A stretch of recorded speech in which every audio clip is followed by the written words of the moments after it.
as a source of law. But first, what is agreement? हमने इससे पहले source of law 3 पढ़ लिए थे लीगल सोर्स ऑफ लॉ में। पहला कौन सा पढ़ा था? कस्टम्स, दूसरा लेजिस्लेशन और तीसरा कौन सा था? तीसरा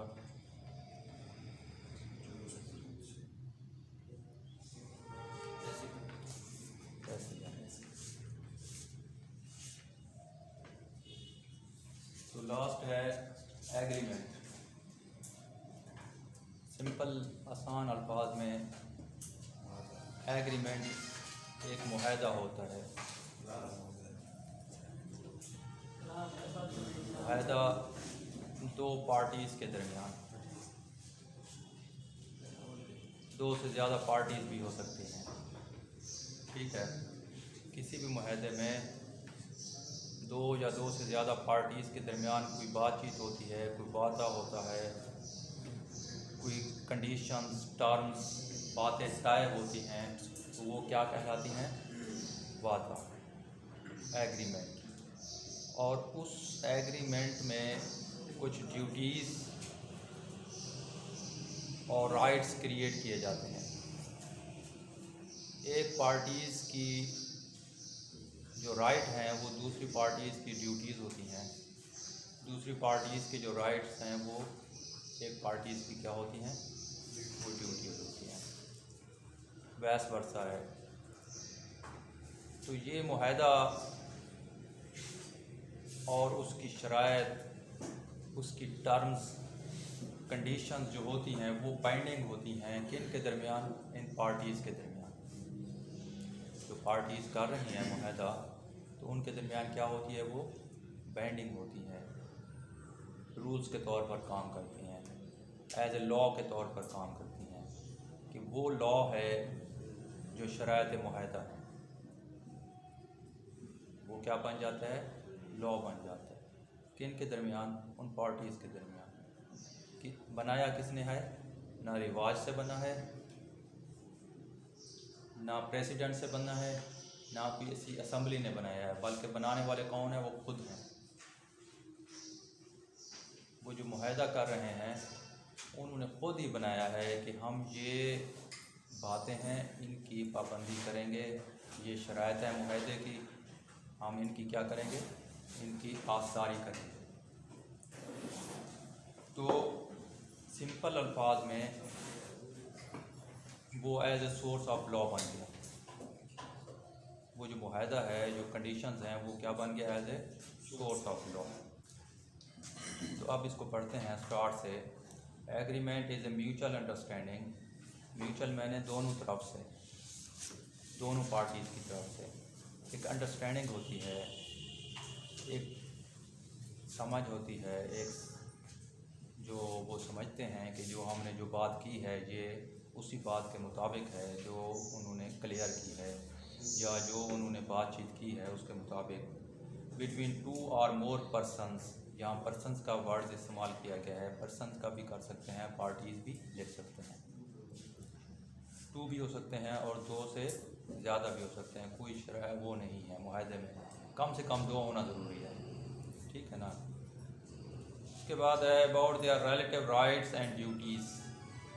वो अपने रिलेटिव जो उनके राइट्स हैं और ड्यूटीज़ हैं उनके मुतालिक होती है। किसके मुतालिक? Regarding past and future performances, कि वो पास्ट में जो कुछ उन्होंने किया है या फ्यूचर में जो करने जा रहे हैं वो उसके मुताबिक क्या कहलाता है? सारा एग्रीमेंट।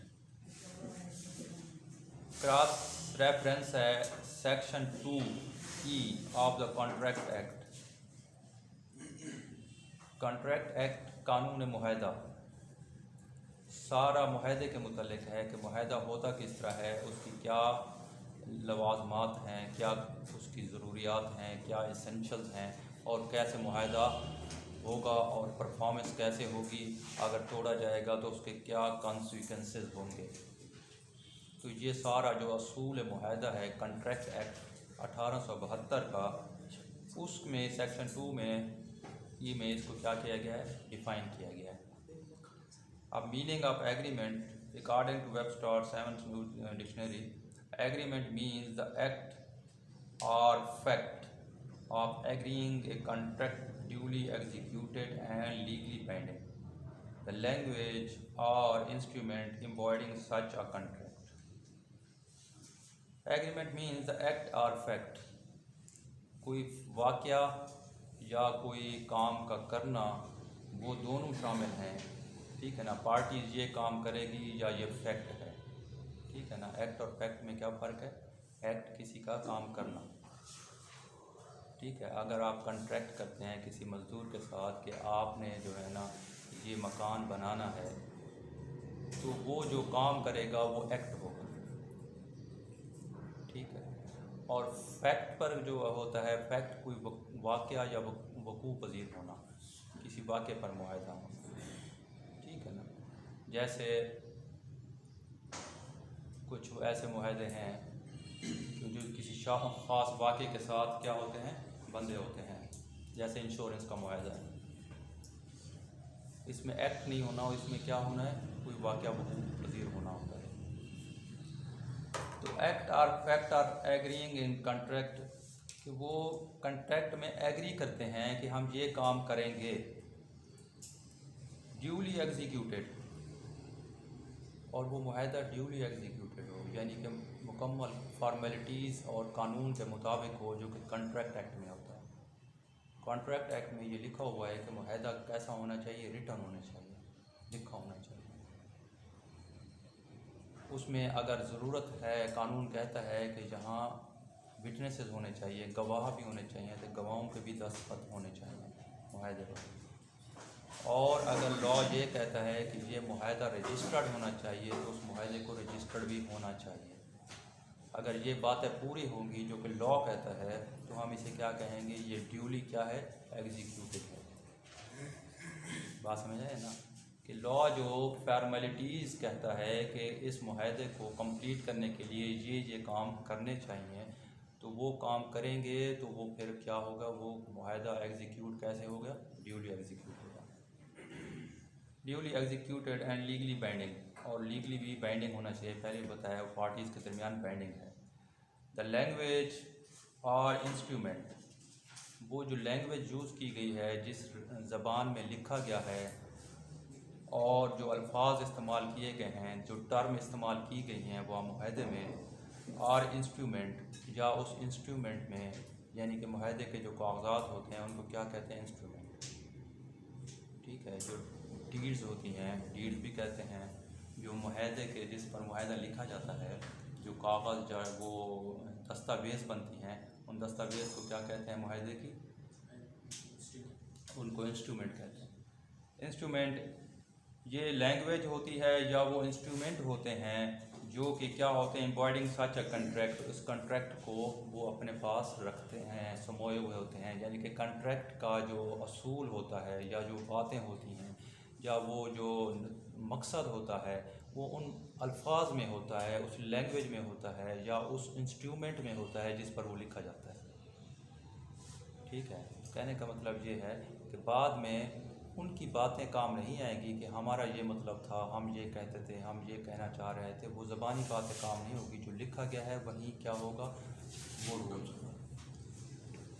उसके बाद according to Black law dictionary, agreement means mutual understanding. Mutual understanding पहले बता दिया है, दोनों तरफ से understanding between two or more persons about their relative rights and duties, तो वो अपने rights and duties regarding past and future, ये दोबारा वहीं ऊपर वाली उठा कर दे दी है। Preference manifestation of mutual assent, ये एक नई लाइन है कि वो म्यूचुअल असेंट भी होनी चाहिए उनमें। असेंट मैंने मर्ज़ी, रज़ामंदी, बग़ैर रज़ामंदी या बग़ैर मर्ज़ी के मुआहदा नहीं होता। कंट्रैक्ट या एग्रीमेंट के लिए पहली शर्त ये है कि दोनों पार्टीज़ की क्या होनी चाहिए, रज़ामंदी होनी चाहिए। और रज़ामंदी भी कैसी होनी चाहिए, फ्री होनी चाहिए, फ्री कंसेंट, आज़ादाना रज़ामंदी, अपनी आज़ाद मर्ज़ी से वो जो है ना मुआहदा कर रहे हैं। सर इंटरनेशनल लेवल पे भी हो सकती है?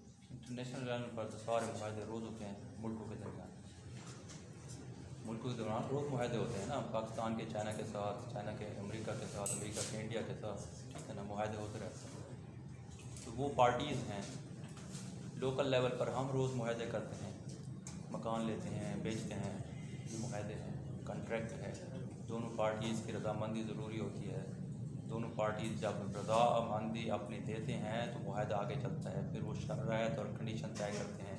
शराइत और कंडीशन में फिर यही होता है कि पैसे कितने देने हैं, कब देने हैं, किस तरह पेमेंट करनी है, मकान कब कब्ज़ा देना है, कब वो उसकी जो है ना डीड्स तैयार होंगी, कब ये सारी बातें जो है ना कौन तय करता है? ये सारी बातें वही जो मुआहदा कर रहे हैं पार्टीज़ तय करती हैं। म्यूचुअल असेंट और बाई 2 और मोर पर्सन, ये बाई 2 और मोर पर्सन की तरफ से म्यूचुअल असेंट होती है, रजामंदी होती है मुआहदा करने की। सेक्शन 2 दे दिया गया कॉन्ट्रैक्ट एक्ट का नीचे, मैंने लिख भी दिया ऊपर इसको। ये ज़्यादा अहम है क्योंकि ये लॉ की ज़बान है, कानून बोल रहा है। कॉन्ट्रैक्ट एक्ट 1872 वो कहता है an agreement is every promise, हर वो वादा एग्रीमेंट है, and every set of promises या सेट ऑफ प्रोमिसेस एक वादों का मजमूआ है, forming the consideration for each other, जो कि कंसिडरेशन बनाती है। कंसिडरेशन मैंने बदल बनाती हैं, ठीक है ना। उसका एक वादा दूसरे वादे का क्या बनाता है? उसका बदल, मुआवजा बनाता है। वर्ड्स क्या यूज़ किया गया है यहाँ?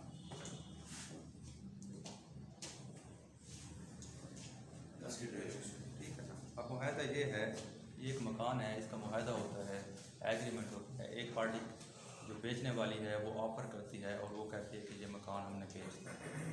दूसरी पार्टी लेती है, वो उसके बदले में, उसके बदल के तौर पर क्या देगी? वो पैसे देगी, या दूसरी तरफ से कोई मकान भी दे सकते हैं, ठीक है ना। तो जो इसका क्या होगा, जो देने के बाद उसका मुआवजा या इसकी जो है ना कहें कि वो ये अगर इनपुट है, आउटपुट जो आएगी तो वो क्या कहलाएगी? कंसिडरेशन, ठीक है ना। उसको मुआहदे में उर्दू में हम उसको कहते हैं बदल। तो वो यही कह रहे हैं कि वादे होते हैं, वादों में क्या होता है? एक दूसरे का वो बदल होते हैं, बदला होते हैं। अब यही है, एक पार्टी वादा कर रही है कि मैं मकान देना है, दूसरी पार्टी वादा कर रही है कि मैंने पैसे देने हैं। अब उसकी तरफ से जो वादा किया जा रहा है पैसे देने का, उसका बदल क्या है? ये मकान। और इनकी तरफ से बदल क्या है? वो पैसे। बात समझ आ रही है? ठीक है ना। तो इस पार्टी के लिए, जो पार्टी मकान दे रही है, उसके लिए उसका बदल क्या है? वो पैसे जो मिलने हैं, वो कंसिडरेशन है। और उस पार्टी की तरफ से जो बदल है वो ये मकान है। तो एक दूसरे के वादे जो है ना, एक दूसरे के वादे एक दूसरे से क्या हो जाएंगे? वो मुआवजे के तौर पर या बदल के तौर पर सामने आते हैं। यही बात की गई है। An agreement is every promise and every set of promises forming the consideration for each other, एक दूसरे के लिए वो बदल है। Explanation, agreement is a promise between 2 और मोर पर्सन्स टू डू, कोई काम करना, और नॉट टू डू, और किसी काम से रुक जाना। एनीथिंग अगेंस्ट सम कंसिडरेशन, कि किसी कंसिडरेशन की शक्ल में वो एक दूसरे के क्या करते हैं? ये काम करते हैं या काम करने से रुक जाते हैं। In simple words, the agreement is an accepted proposal because promise is an agreement, ये वादा जो एग्रीमेंट होता है, विच कम्स इनटू एग्जिस्टेंस, जो कि वजूद में आता है, only when proposal made by one person and accepted by the person as it is, दूसरी तरफ से एक्सेप्ट किया जाता है। तो यही है, दो बातें यहाँ की गई हैं, अंडरलाइन कर ले दोनों बातों को।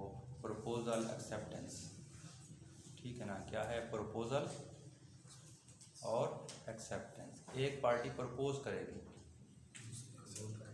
दूसरी पार्टी उसे कबूल करेगी, ठीक है ना।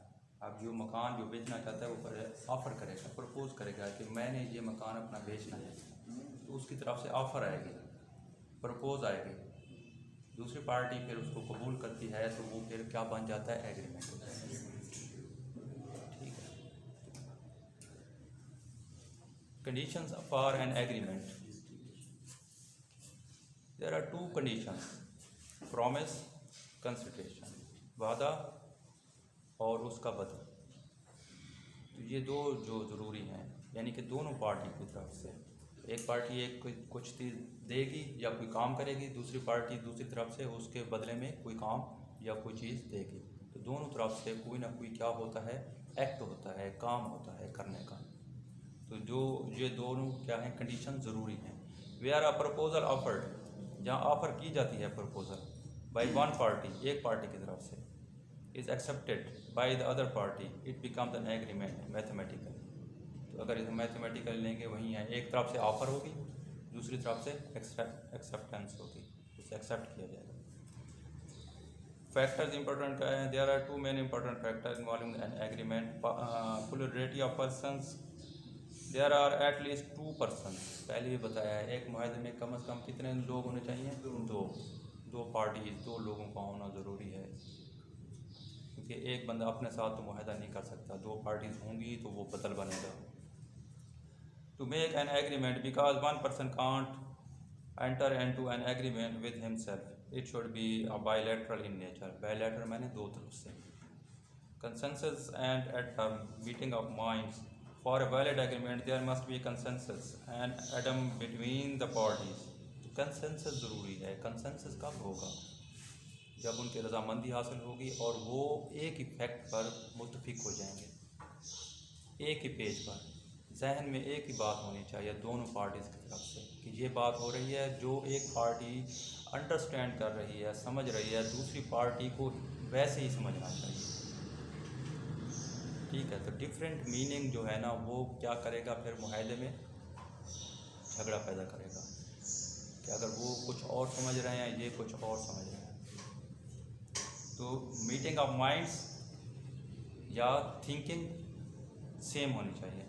There minds are meeting in the sense that they understand the something in the same sense, जो कुछ समझ रहे हैं वो सेम सेंस में समझ रहे हैं दोनों पार्टी। एक पार्टी जो कह रही है, जिस सेंस में जो बात कह रही है, दूसरी पार्टी बिल्कुल उसी तरह अंडरस्टैंड कर रही है। ठीक है, तो इसे कहते हैं कि ये एग्रीमेंट है 2 पार्टीज़ के दरमियान।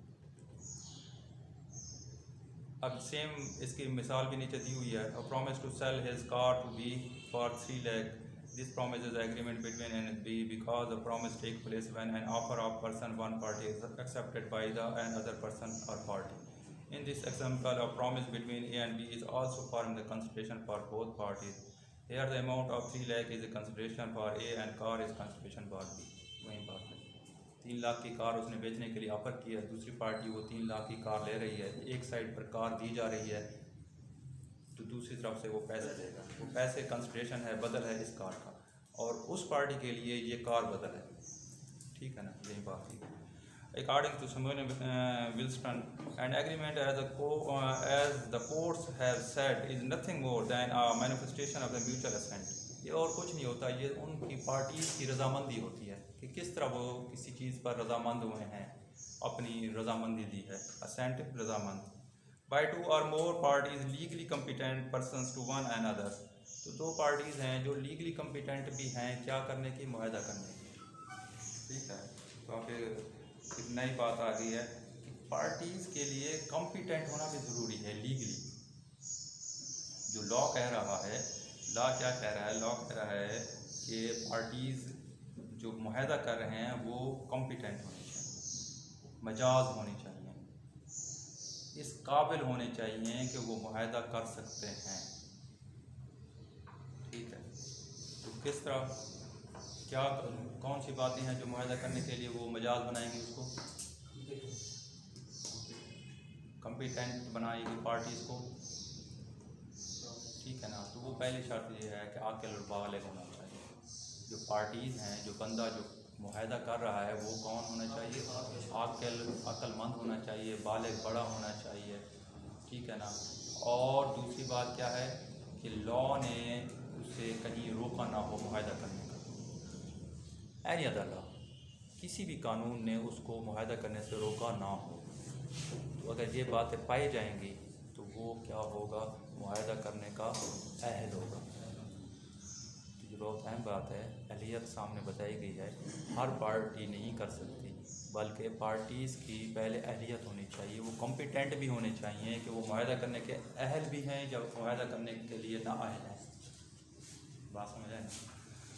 Legally by 2 or more parties legally competent persons to do one another, वो legally competent हैं।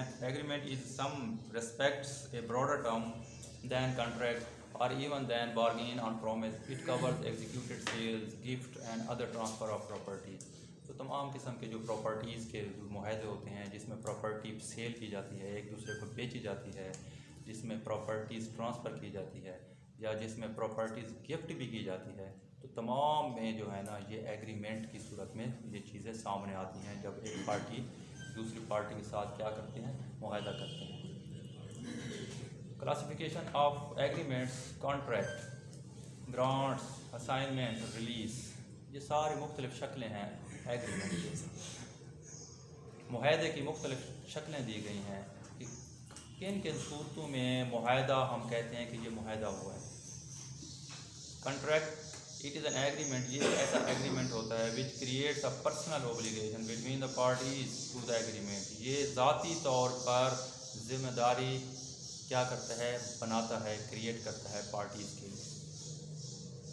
तो जहाँ पार्टीज़ पर्सनली तौर पर रेस्पॉन्सिबल हों कि उन्होंने ये काम करना है जो कि मुआहदे में लिखा हुआ है, तो वो कॉन्ट्रैक्ट होगा।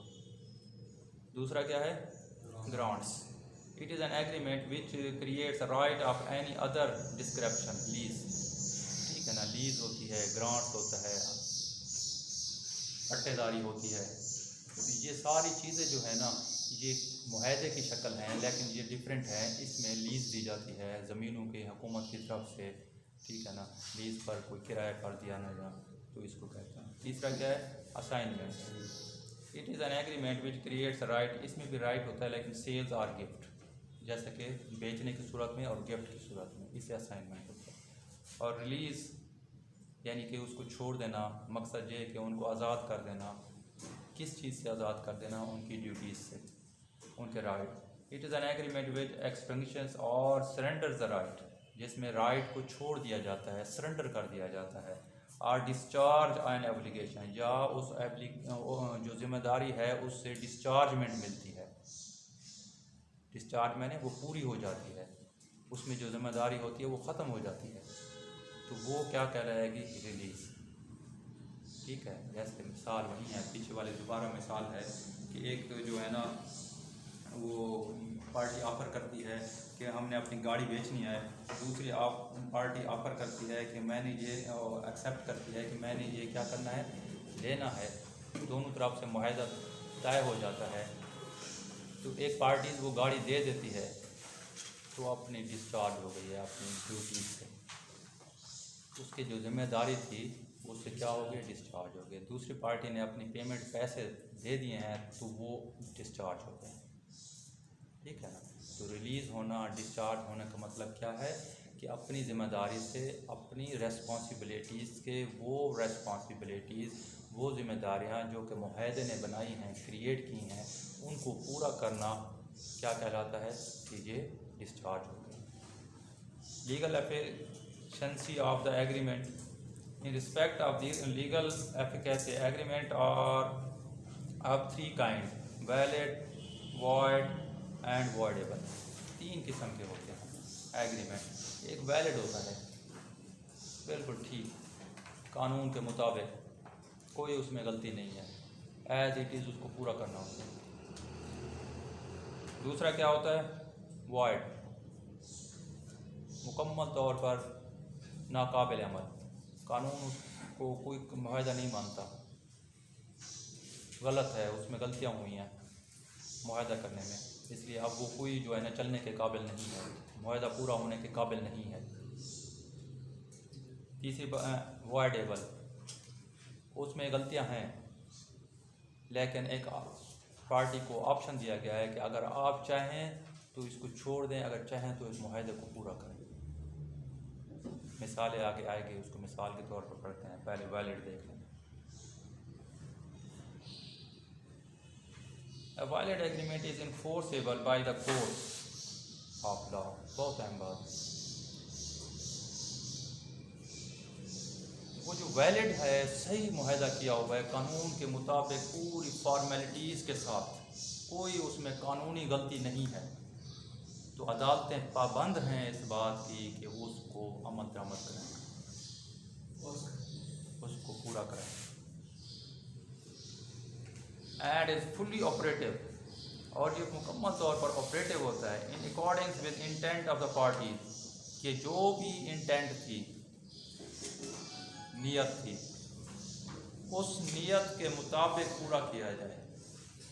किसकी नीयत? पार्टीज़ ने जो लिखा था बातें कि ये हमारी जो है ना वो उसके मुताबिक अदालत पाबंद है कि उसको पूरा करें। Conditions for the validity of agreement are following. कौन सा मुआहदा होता है जिसको हम कह सकते हैं कि वैलिड है? वो कौन सी बातें हैं, वो कौन सी शराइत हैं कि जो सामने आनी चाहिए जिससे हमें पता चले कि ये एग्रीमेंट क्या है, वैलिड है। तो कौन सी हैं? पहली क्या है? ए, शुड बी 2 और मोर कॉम्पिटेंट पार्टीज, 2 पार्टीज होनी चाहिए और अहल होना चाहिए। तो इसका मतलब ये हुआ कि अगर वो पार्टीज नाअहल हैं तो मुआहदा ना हुआ, वैलिड ना हुआ। वैलिड ना हुआ तो अदालत पाबंद नहीं है उसको अमल दरामद कराने की। दूसरा, intention of the parties must be clear. साफ़ होनी चाहिए उनकी पार्टीज़ की इंटेंशन, नीयत, कि वो क्या चाहते हैं और उन्होंने उस वक्त जब लिख रहे थे क्या चाहा था, उनके जहन में क्या चीज़ थी, साफ़ होनी चाहिए। And acceptable in all of them. तीसरा क्या है? Object of the agreement should be directed towards regulating legal relationship between the party. Object यही है कि पार्टीज़ के दरमियान लीगल रिलेशन कायम किया जाए और उसके मुताबिक उनके राइट्स एंड ड्यूटीज़ मुतय्यन होने चाहिए। उसके बाद है every agreement must be for consideration, कि हर एग्रीमेंट का कंसिडरेशन होना चाहिए, बदल होना चाहिए, विदाउट नहीं होना चाहिए। ठीक है ना?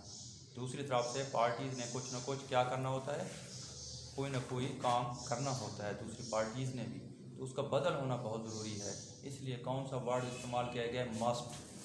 मस्ट में बहुत ज़रूरी है। अगर नहीं है कंसिडरेशन तो वो वैलिड नहीं है एग्रीमेंट।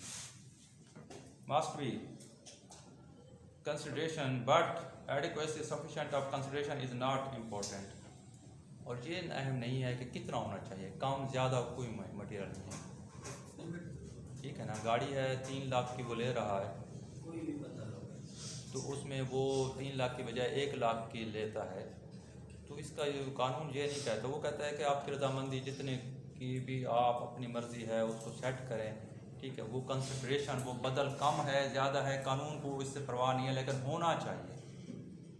कानून क्या कहता है कि बदल होना चाहिए, कंसिडरेशन होनी चाहिए, कम या ज़्यादा ये पार्टीज़ पर है।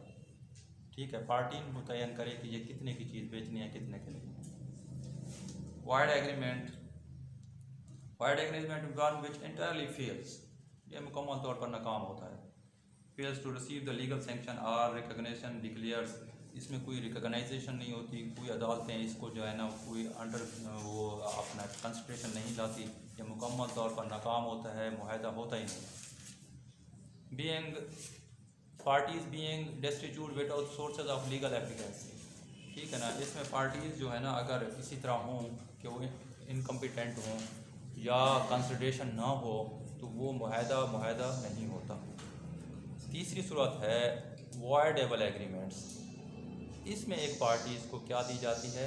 ऑप्शन दिया जाता है कि अगर वो चाहें तो इस मुआहदे को छोड़ दें, अगर चाहें तो इसको पूरा कर लें। कैसे होता है? वॉइडेबल एग्रीमेंट स्टैंड्स मिडवे, ये दरमियान में होता है, between valid and void agreement. It is not nullity but its operation is conditional. इसका चलना कंडीशनल होता है, शराइत के साथ होता है, एंड नॉट एब्सोल्यूट, मुकम्मल नहीं होता। इट कैन बी कैंसल्ड, इसे ख़त्म भी किया जा सकता है, destroyed at the option of the parties to, parties की तरफ से इसे ख़त्म किया जा सकता है। और इन सिंपली वर्ड अवॉइडेबल एग्रीमेंट, ये इसको अवॉइड भी किया जा सकता है, is one which is wide and valid at the election of one of the parties. ठीक है ना? दूसरी पार्टीज़ को ऑप्शन दिया जाता है कि आप चाहें तो इसको पूरा करें, चाहें तो इसको पूरा ना करें। ठीक है, इसकी मिसाल क्या है? इसकी मिसाल यही है फ्रॉड। ठीक, 2 पार्टीज़ हैं, दोनों पार्टीज़ मुआहदा करते हैं, मुआहदा करने पर एक पार्टीज़ क्या करती है, उसमें दूसरी पार्टीज़ को साथ फ्रॉड करती है,